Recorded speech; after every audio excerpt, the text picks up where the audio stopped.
Welcome back, everyone. This is Tak Oda, CIO of Attaché for Business, joined by Lisa Hammond, our CEO and HR expert. And the other week, I had so much fun just throwing out a random question at her that I thought I'd repeat it, but take it up a notch and just throw out a word and then see what she comes up with. So, Lisa, you ready for your word? Okay, go ahead. Okay, so here's my word. It is values. What do you have to say about that? Values. That's a great word and one that is important. And it's important, to an organization. It's important to families. It's important to individuals. But thinking about a business and creating your core values, the things that are the non-negotiables within the organization are extremely important. So, for example, one of our core values is diversity. And if we bring somebody into the organization that doesn't believe in diversity and inclusion and shows that, then they really don't belong in our organization. The other value we have is simplicity. So we believe that anything that we develop has to be simple. It has to be simple to implement it. It has to be simple for the user to use. And as we think about that's a core value that is non-negotiable. If something's very complex, then we're not going to implement it.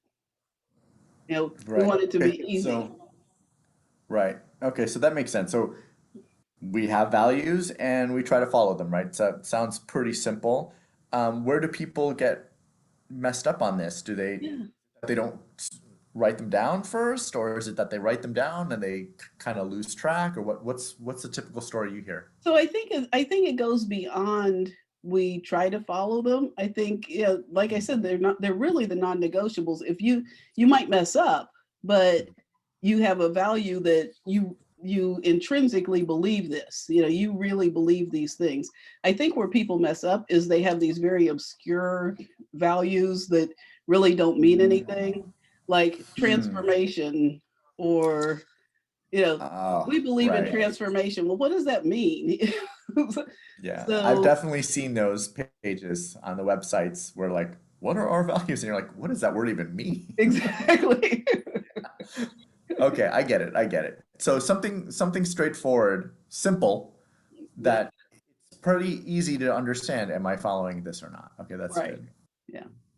And you can have discussions about them in terms of what it means and you should have a paragraph that explains what it means, but it should also be something that is measurable. Like, you can't measure, are we transforming enough? Right. Exactly. Yeah, exactly. It's not measurable. And another thing I like about having the values out there is just from like since this is about HR, we talk a lot about the hiring process. I mean, one thing I really love when a company has its values out there on the webpage is that a good interviewer or interviewee would come in having looked at the website, read the values, and decided if they align with those or not, and have Right. something to say about it, right? Right. So that really helps to create that conversation or to even avoid it for the people like, no, I don't want to, I don't want to I work at a don't want place. to work for them. Yeah.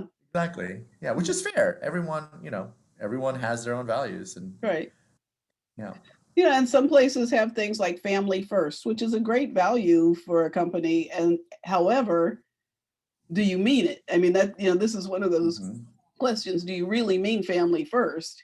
And if you do, it's Right, right. wonderful. But if you say it, and then when the person says, "Well, I've got to go home to my family," and you're like, "Well, wait a minute, we've got this deadline," then Right, are you following that value? right. All right, good stuff to think about. All right, I'm really enjoying this process, and He likes throwing words at me. well, I like to see what you come up with. Yeah. I mean, everyone. I've known Lisa for a while, and she has been doing this literally forever. Okay, I was gonna say you're gonna get I yourself wasn't in gonna trouble. put, I was gonna put the number of years, but I thought you might complain, so I just thought I'd just throw some random phrase out there. But no, Lisa really knows her stuff, so it's for me, it's really fun to just see what she comes up with. So I appreciate everyone tuning into this. Lisa, I appreciate your being game for this. So for viewers, if you thought this was fun, go ahead and like and also subscribe again, and maybe I'll do this again with Lisa. Thanks, Todd.